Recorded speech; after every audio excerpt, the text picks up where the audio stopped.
Welcome to Leadership Forward, where you'll meet Arizonans with innovative answers to our state's greatest challenges. I'm Dawn Wallace from the Arizona Center for Civic Leadership at the Flinn Foundation. Today I'm excited to have with us on Leadership Forward for a Better Arizona, Lisa Schnebly Heidinger, 2012 Flinn-Brown Fellow, a renowned author and historian who has a passion for unraveling the captivating tales of our state's great history. And her writings have truly brought to life the rich cultural tapestry of the Grand Canyon State. And I say that with a lot of prose because I'm sitting across from an author who I think will appreciate my sort of flowery language. So welcome to the podcast, Lisa. Thank you. And I did appreciate your It wasn't flowery, it was eloquent. Flowery sounds too frivolous. Well, thank you so much. So there's so much for us to talk about. You have such a wonderful journey through your professional life, through your work as an artist, through your civic leadership. So I'm just going to sort of start chronologically. And if you can weave as many stories in as you possibly can, our listeners will be grateful for all of that. So I'm going to start first with your career as a journalist and decades of experience in all of the mediums, print, where you started with, I think it was Green Valley News. It was Green Valley News. And then you went to radio in Tucson, I believe, and then to television in Tucson at K-Gun. Very good. And then after that, you decided that wasn't enough. So you went back to Northern Arizona and you created the Northern Arizona Bureau of what is now Channel 3. And I'll keep going. And then started an editorial page with the Arizona Republic. So how did that journey into journalism begin for you? What inspired you to want to tell people the news? I'm partly a product of my age, and I partly was just one of those girls who just thought I had to have a man. So naturally, it starts with a boyfriend. He was in journalism. I was an English major, and we went to Superior Court because he had to do a story. And the bailiff, when William said I need to do a story, oh, this is a good case, took us to a courtroom, took us outside, explained the guy actually had priors that the jury wouldn't find out about. And I was riveted. And I thought, for the first time, Dawn, because I had 8 W-2s one year. I'd bartended through college. I didn't know what I wanted. And I knew what I wanted for the first time. And I did it. I had not gotten my degree yet when I got a job at the Green Valley News. So it took me another 8 years, I think, to chip away at the actual degree in time to teach at the U of A. So that worked out well. But getting to go unexpected places and learn things a lot of people never find out, and park up wherever you want, which is great. It just is endlessly fascinating. And reporting to me was the greatest job in the world. I never wanted to anchor. The whole point is going. I remember standing in line on the reservation to buy mutton sandwiches for Navajo voting workers when we were doing a story about the fact that the signs that were posted for elections are in English and Spanish, not in Navajo. And they were reticent to talk, and I was begging, no, we have to have lunch. And I said, I'll buy you lunch. So I'm waiting to buy them mutton sandwiches and thinking, I'm getting paid to stand on the reservation and buy mutton sandwiches. The panoply of experiences, if anybody's thinking about it, it is not too late. Journalism is so much fun. So print, radio, television, which medium suited you best? You know, they all had their strengths. Print, I kind of went back to print because the Sunday editorial, Arizona Correspondent, and then lots of magazine work, Arizona Highways, some other places, and then books, which are obviously print, or they start as print. I guess now they're audio too. But who doesn't love to write? Radio was fun. I wasn't at a high enough, I wasn't at a Fresh Air or NPR level where you could really do long form. So that was more live, robberies. TV was the best training a writer could have. And I say that knowing that a lot of people think that TV news is an oxymoron like jumbo shrimp and military intelligence. But when you have 1 minute and 30 seconds to explain the entire National Park Service public hearing, you throw out everything crossing the Rockies that doesn't have to be there. And I remember hearing somebody years ago say, yeah, I can do a speech. A half an hour is $300. And being asked, well, how much would 10 minutes be? And he said, $800. Because the shorter you go, the harder you have to work. So television, I think of it ruefully when I'm cutting things out of a piece that has to be shorter, but it's such good training. So interesting that you say that who doesn't love writing?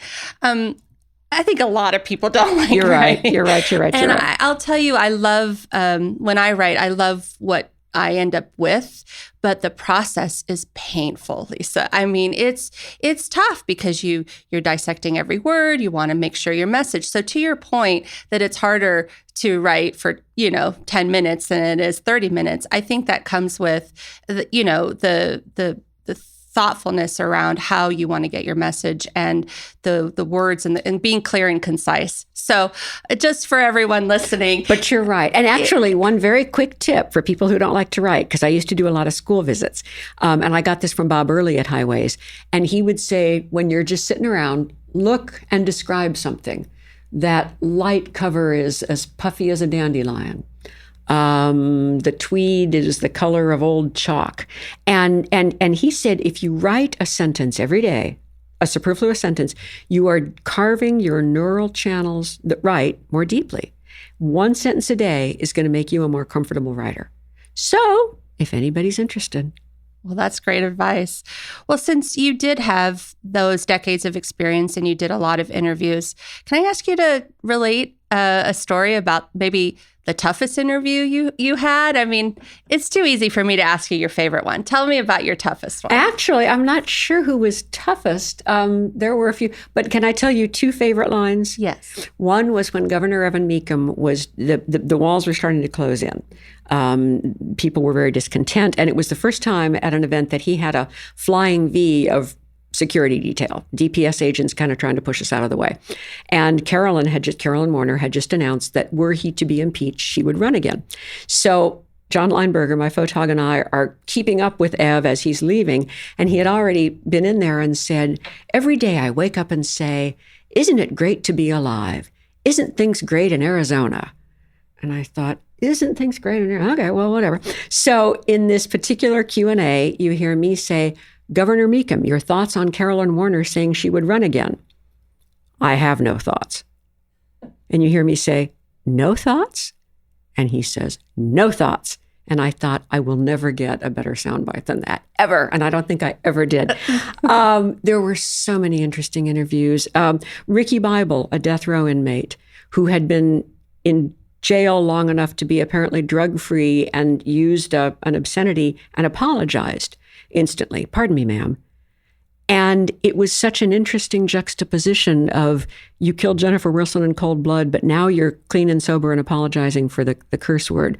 Another story where a gentleman who was accused of killing his wife, taking her body out on the boat, burning it and swimming back, turned out to be the guy who taught me how to water ski and did my taxes. And another rapist who I'd gone to high school with. And reminders that there's less them and us than we might think. There's a whole bunch of us making some good and bad decisions. So those were fascinating, but every day was fascinating.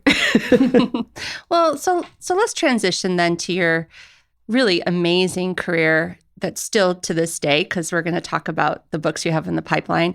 But your transition to being an author and writing books. And your first book was 1995, right? Tucson, the Old Pueblo. Yes. I guess what moved you to want to write about Tucson? Was it because you were living there, or? Actually, neither of the above, or no to that. My former news director at KGUN knew that World Geographic was going to do a photo book and said, you ought to get Lisa Schnebly, and called, and I had just had rye. And he said, I think they're going to pay you $5,000. And I thought, holy smoke. So it was a 10,000 word essay to go with photographs. And what I bring it up because what I did is what I still do to this day, which is sit down and think, I can't write a book. I don't know how to write a book. I write columns. I can't write a book. Well, I'll start it this way, and it's going to end that way. And then I just had to fill in the middle. And still, and even the Sedona book that I just finished, I would I wrote the beginning, I wrote the end, and I'd get up and think, let's write about Marsh Pass. Let's write about, and just fill in the middle. So what is your process? Do you actually do an outline? Well, the Centennial book, I outlined the bejeebers out of because that was so specific. I had proposed the format of one story for every year. So then you had to shop your stories into years based on a long list of what I thought was most important in Arizona and find the timeline, facts. And so that was within an inch of its life. That has a story, that book, doesn't it? Oh, does it ever? We almost didn't have a Centennial book. We were the 48th state. Everybody else had Centennial books. The bottom had just fallen out of the savings and loan and real estate markets, and nobody had money. And there had been a number of authors thinking about it because we all thought there would be money. And there wasn't money.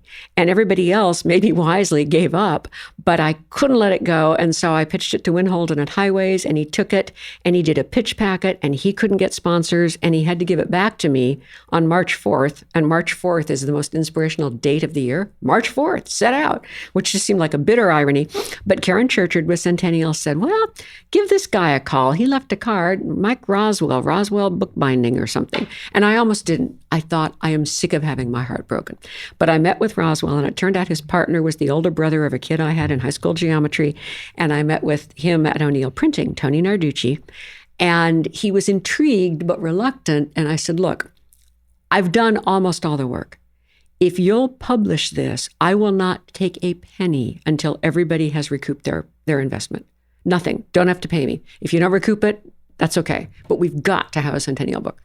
Well, they printed 5,000, which is what we needed to break even on that end. And my dad and I took a wonderful tour of northern Arizona in the fall of 2011 and sold the 5,000. So they reprinted a couple times, and everybody got their money, and Arizona wasn't the only state without a Centennial book. Story of perseverance, right? You keep on it. Well, let's talk about the books you have in the pipeline right now. The first one comes out next year, Arizona Snapshot.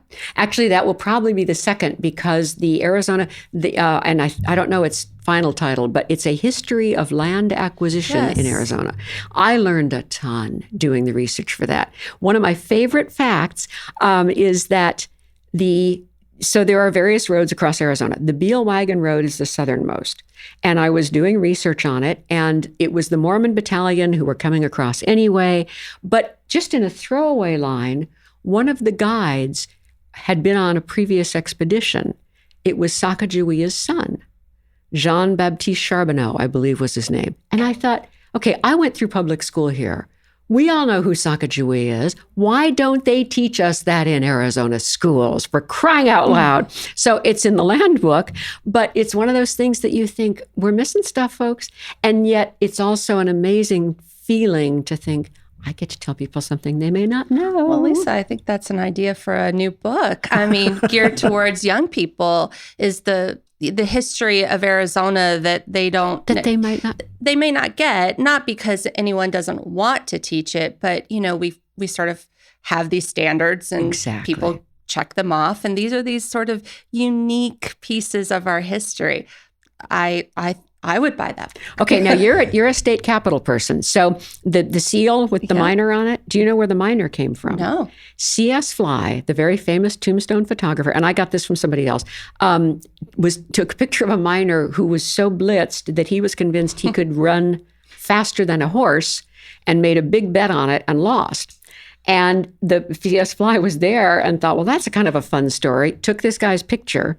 Somebody came to him and said, we're doing a state seal. We need a picture of a miner. And he said, oh, I happen to have one. So that is who is on our state seal, which I love because I believe that Arizona truly was largely settled by, and I can say this because I'm a descendant, people who did not necessarily play well with others where they lived. Well, it's definitely a representation of the Arizona spirit, right? The optimism. A drunk miner on our state seal. All right. Yeah. That's who we are. Everybody's got something. Nobody has everything. Well, that's good. So tell me about the second one then. This is with your fellow cohort member, Julie Morrison. 2012. Also. Yes. And it's called Arizona Snapshots. It's a Actually, the working title is now Close Friends, Distant Roads, Arizona Stories. So tell me about that. So are you and Julie friends? We are. Okay. And we became friends not during the cohort, but after. She decided she wanted to be a writer. And she got in touch and said, I want to meet for coffee and become a writer. And it was hot. And I had made myself a promise because I was published that if anybody ever wants to talk, you show up. And I didn't really want to go that day. But boy, did we hit it off. And I think we talk most days. She is, and not only is she an amazing person and fun, and there's no thought too deep to go over with her. It's like every time we talk, it's a master's class. We both learn. But she also is one of the few writers that every time I read, something makes me go, my gosh, woman, how did you come up with that? And I think that's a neurologic gift that you then have the responsibility to nurture.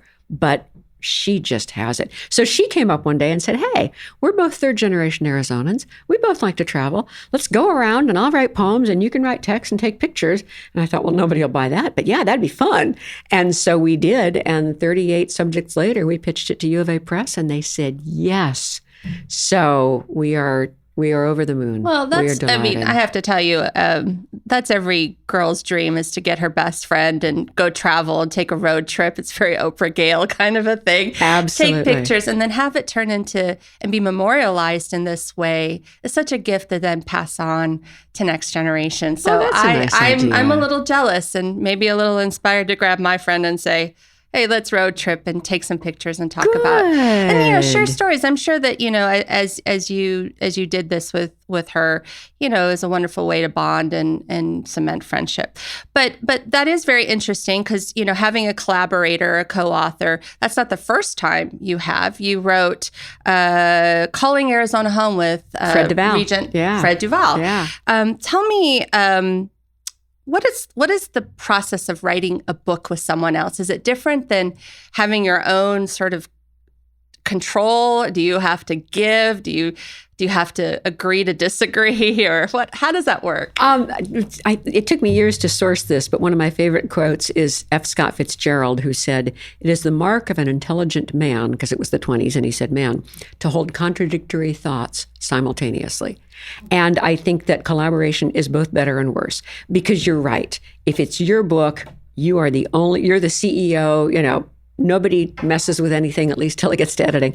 And yet, I didn't realize how much I missed the excitement of the collaborative process in both instances. Fred and I were trying to find somebody on the Navajo reservation to talk to and not getting much luck. And I finally said, well, pull into that trading post. And Bruce Burnham was the trading post guy. And he was fourth gen Navajo because it's a matriarchal society. So he had married into the culture and was fluent and a marvelous guy who I ended up writing for in Arizona Highways as well. And I ran out and I said, we've got it. And somebody's with you to be excited. So it's collaboration is just fun, and creative collaboration is the best. And different people write them different ways, but Fred and I would also, I think 35 trips or something like that, and then discussion. And yeah, it's a rich experience. It really is. Well, it's just as a sidebar, this year's Flinn-Brown Convention, its theme is collaboration and how a network can invoke change. So this is a wonderful tie-in, and Marvelous. I think this will come out before convention. So this will be a great lead-in. So you also have written quite a few biographies. Well, three. Carolyn Warner, who I adored, Marty Schultz, who working on his now, and what who I worked for. Oh, yeah. Mercy, that man. And then we'll talk a little later about the Journal of Sedona Schnebly. But so tell me, all the folks that you've written about, like what interview sort of impacted you the most? And you can give me a story of. It could be a good. I mean, you interviewed Barry Goldwater, I think. Yeah. So all these sort of Arizona icons. It's always amazing. I got to take Bruce Babbitt to the Sedona Film Festival a couple of years ago, which was a shrieking honor because I had covered him when he was first running for governor in '82, which is when I met Fred. And so not what was the line? I've met John F. Kennedy and you, sir, are no John F. Kennedy. I am not in Bruce Babbitt's league by any stretch. But we met more as peers in that we are adults who like Arizona. And it was amazing. Dennis DeConcini, Frank X. Gordon, the former Superior Court Chief, Sandra Day O'Connor. And her best story was during Centennial. She was talking about, she was very self-deprecating, and you Yes. know her and you know what she's like. And maybe she told you the story. Yes, I was the first female Supreme Court justice, but I think Ronald Reagan just wanted somebody to talk about ranching with. And then she leans in closer and says, if you can call that postage stamp of his a ranch. And I didn't know at the time, because I was young and stupid, that saying, how many cattle do you run would be akin to saying how much money is in your wallet. Yeah. So I was glad I had never asked that. But that reminds me that every time I pass Fain Road, I think of Fain Ranch, because my dad once went out with Billie Jean Fain when Mayhew's Lodge in Sedona was still open, and they went and swam in the pool. And the Fains owned, God, was it 2 million acres of what is now Prescott Valley? Massive ranch. And I remember my dad saying, yeah, we were there about 20 minutes before we both realized Billie Jean was way out of my league.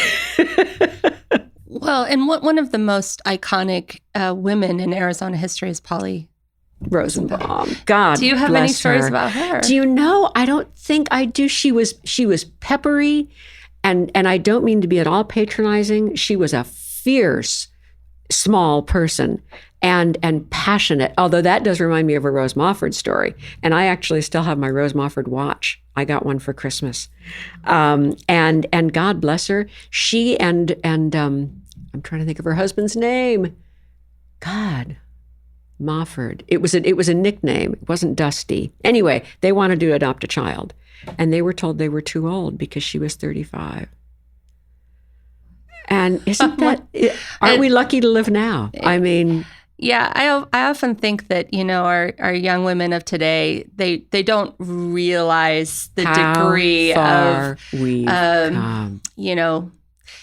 Feminism and all of the evolution of equal rights that have happened in the last 30 to 40 years. And when you tell a story like that, I had my first child at 38. I mean, I was called geriatric, but I was too, 35 and 37. Yeah, but I mean, no one would have ever said you're too old. Especially to adopt. You're not even having to adopt. Yeah. Yeah. So she was a wonderful woman. Mo Udall was wonderful. St. John's in Arizona, where he's from. It was so funny to go there because everybody in St. John's talks like Mo Udall. He had that really distinctive kind of rugged, rustic, gently humorous patois. And they all talk like Mo. And they say Udall. In St. John. We've always... Udall, like the emphasis. Udall. Yeah, not Udall. And everybody in St. John says Udall. He probably just gave up as a young man and didn't look back. But his cousin was county attorney for a long, long time and said that, and he was like Mo too, and said, yeah, one day I got so-and-so up on the stand and said to the judge, now, before he steps down, since he's sworn in, his wife has a few questions too. And they're a jolly band, the Udalls. And you remember the connection with Barry Goldwater and Mo? Mo's granddad, David King Udall, was in Prescott for federal court for perjury because he had committed polygamy.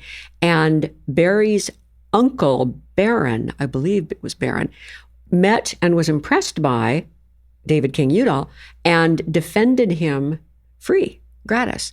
And they had that connection long before they were in Congress together hammering out the CAP. I do know Marshall Trimble told me that Barry Goldwater was the first ring bearer of the very first wedding that was performed when Arizona became a state, actually on statehood day. And they had to wait 4 hours to get the news. Yes. And you can just picture little Barry in his velvet knickers being all antsy. I love that story. And I tell people, and they're very impressed by me that I know that, but because so much of what we know about Barry Goldwater was sort of in the latter part of his life and his influence. Well, let's segue a little bit into sort of your roots and your history, because you're a third generation Arizonan, and in a state where, if there were 10 people in a room and you asked them if you were born here, 3 of them would raise their hands. Maybe.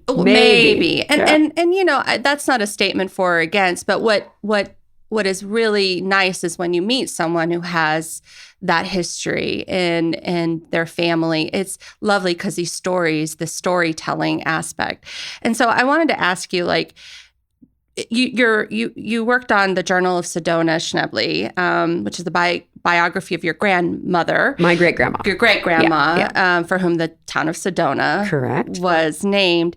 How do you write about your own family history and in its connections? Like, do you feel like it's you're revealing things, or do you think that you are giving the rest of us a bit of a peek in to our history that's not well documented, because we are so young, right? It's both my parents at different times in their early lives. Mom was a Winslow girl and Daddy was Sedona. Rode in a wagon. My parents both rode in a wagon as kids for various reasons. We are so young. And, there are so many places in the world where that didn't happen. And it's marvelous to have a state that's that young. That book, I think there's a repertorial imperative to share information. It's like, if I'm the only one who knows, that's not good enough. If there's a possibility, I think we're all either born with or acquire a finite number of puzzle pieces. And if you hoard your puzzle pieces, the world's picture is not as broad or as deep. And so those were a lot of puzzle pieces, because I interviewed Clara, Sedona's daughter, when I was only 24. And this came out 6-7 years ago. So that's a long time to be collecting stories. And there was even a slight sense of, if I don't write this, all these things go away, because my dad told me that Lucille, his mother, shot the Thanksgiving turkey at, what's the name of the pass near Flagstaff? Anyway, and Ruth Jordan, Sedona's friend, whose house is now the Sedona Historical Museum, told me about the night Sedona died, which is in the journal, TC bringing a get well card to Ruth's father-in-law. And there were 1,000 sources. And so then they're all in my head or in a box. And I thought, if I don't get these in one place, this is going to be a real shame. So to finally get it done was such a relief. And there were some family members who were not best pleased with all of it. And I totally get that, because were someone who had never met my grandma to write a book about my grandma, they couldn't possibly describe her exactly the way I knew her. And people who had known her, I'm sure, felt like, I don't see this part of it. But as my dear cousin Mel pointed out, they could have written a book. Nobody ever did. You have to be brave. You have to take risks. You're telling the story. Tell it. And so my dad, who granted loved me, read it 6 times. And when he finished it one of those times, he said, I feel like I understand my family better from reading this book. And I like to think it's because I probably processed events differently than he did. His father was not a fun guy, and he was really kind of harsh. And I believe it's because he watched his little sister die. And I think when you look at photos of my grandpa before and after that event, it's a different guy. And my dad had never thought of that. He was just kind of afraid of his father. So it informed something that I felt like was worth informing. And I had promised everybody I would never use the words Creekside and corset in a sentence together. And I was very circumspect. But I also think that Sedona and TC were one of the lucky couples who had a very active and not just sibling-like love relationship for 50 years. And I wrote it in there because I think people need to understand that romance does not just cut off at 30 or 40 or 60. It goes on. And that needed to get in there as far as I was concerned. Well, you've done a lot. I mean, the journalism, the writing, you were a teacher, you were faculty, you've worked on you've worked for nonprofits, you've done outreach.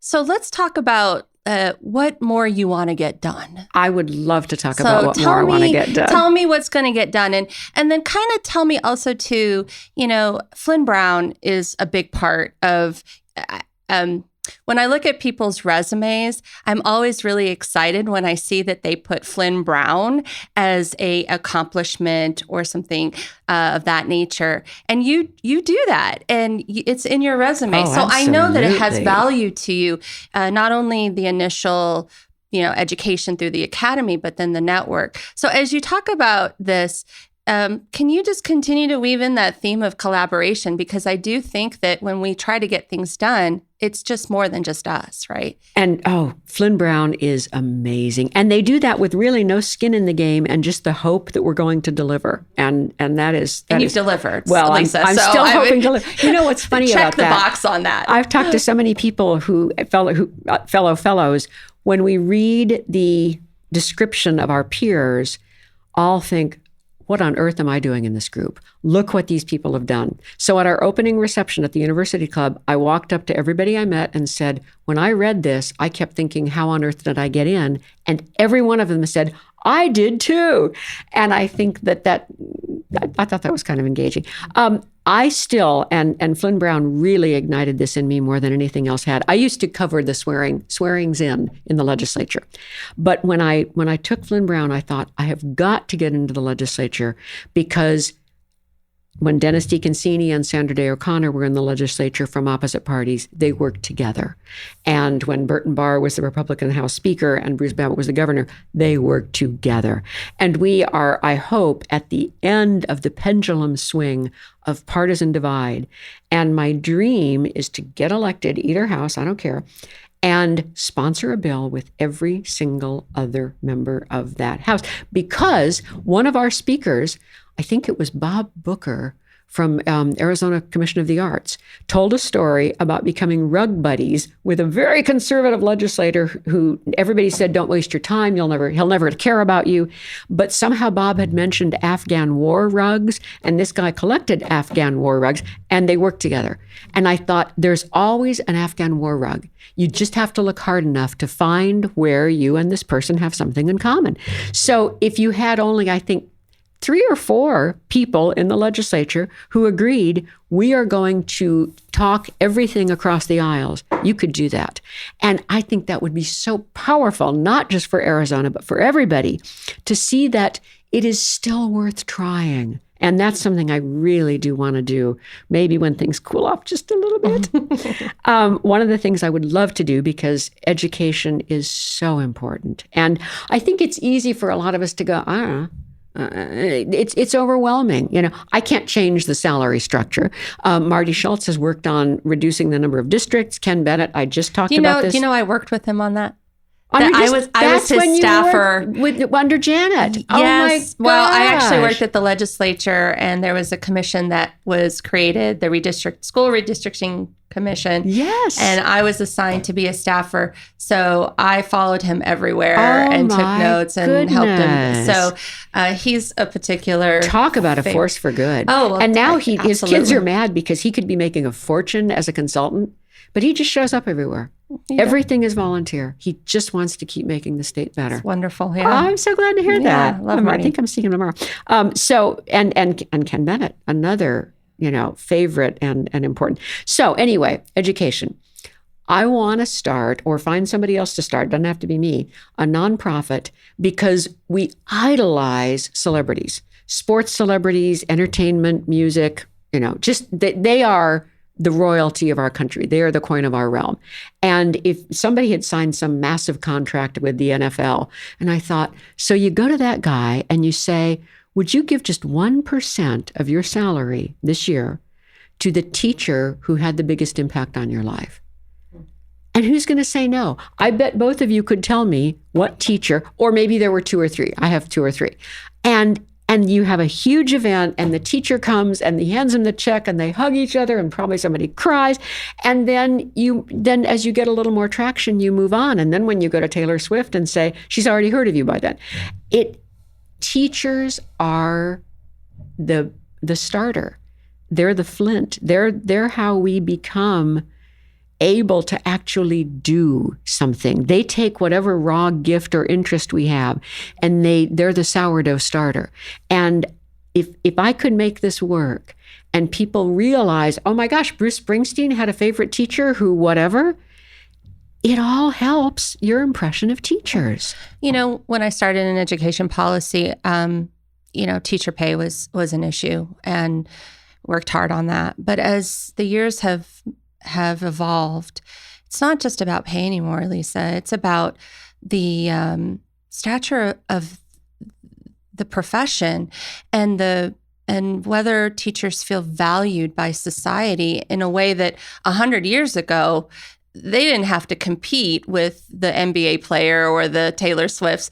The teaching profession was a high valued career, even though it was predominantly for women, right? Yeah. So I do think that as we think about how we control the sort of mass exodus of people out of teaching, which we so understand. Absolutely. I mean, pay is numero uno because people have to feed their children and whatever. But I also think there needs to be a very concerted effort, like you're saying, to really bring that teaching profession up to the same level of notice and respect that we give our celebrities. So if you create that linkage, I don't know.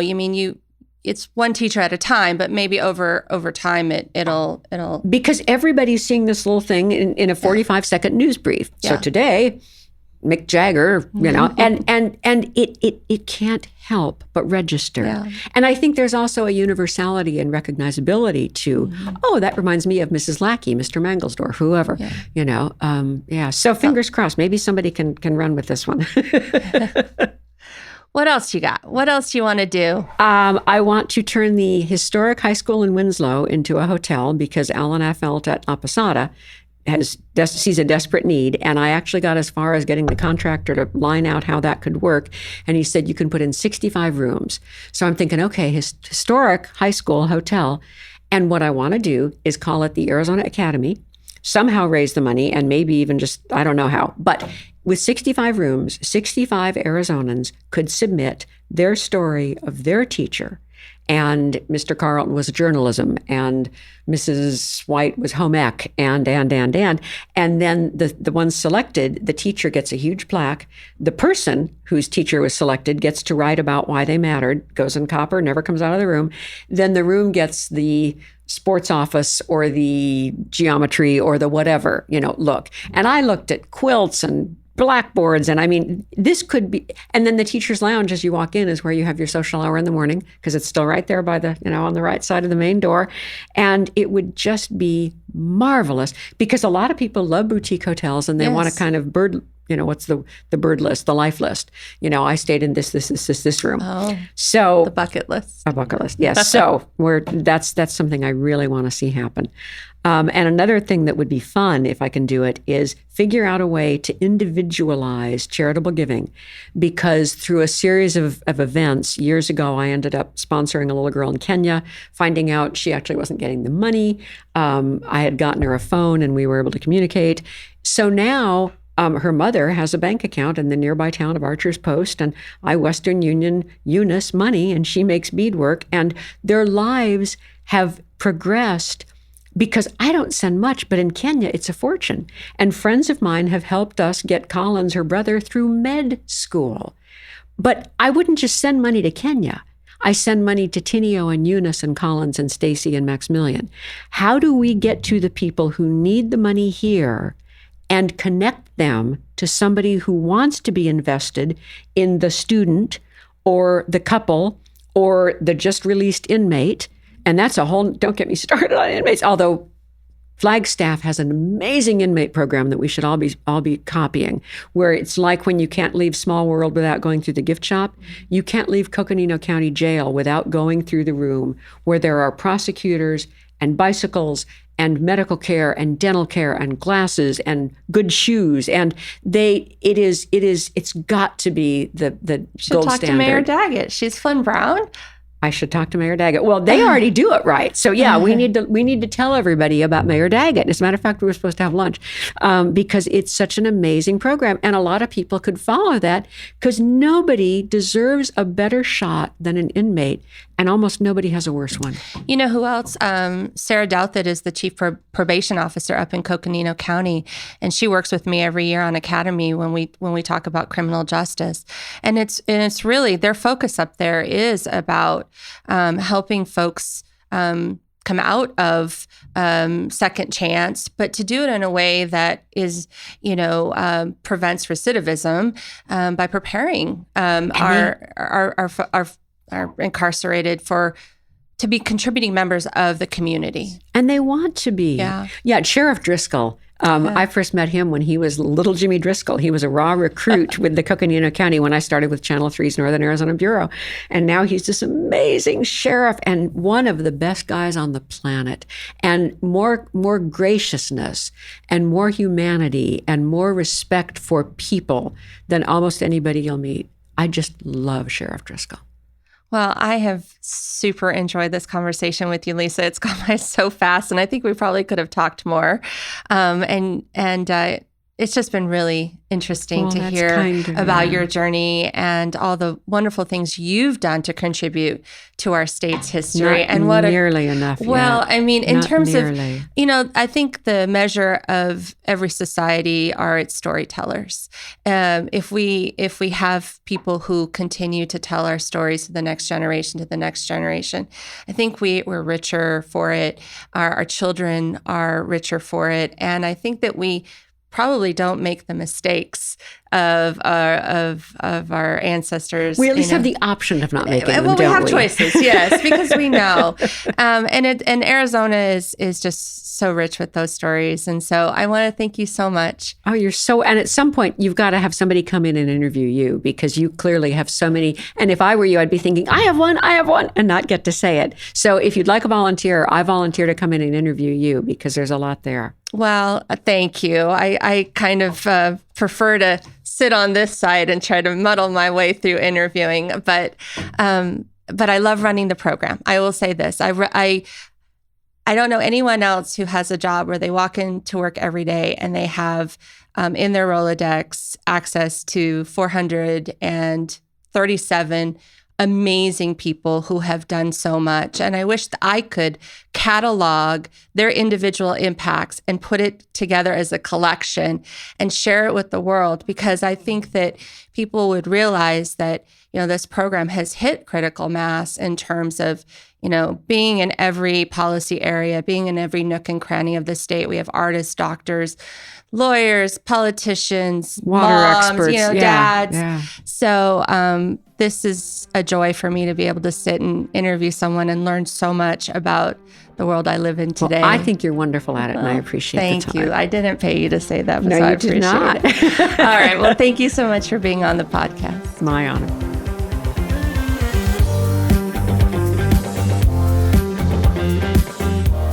That wraps up this episode of Leadership Forward. You can find out more about the work of the Arizona Center for Civic Leadership at our website, azcivicleadership.org.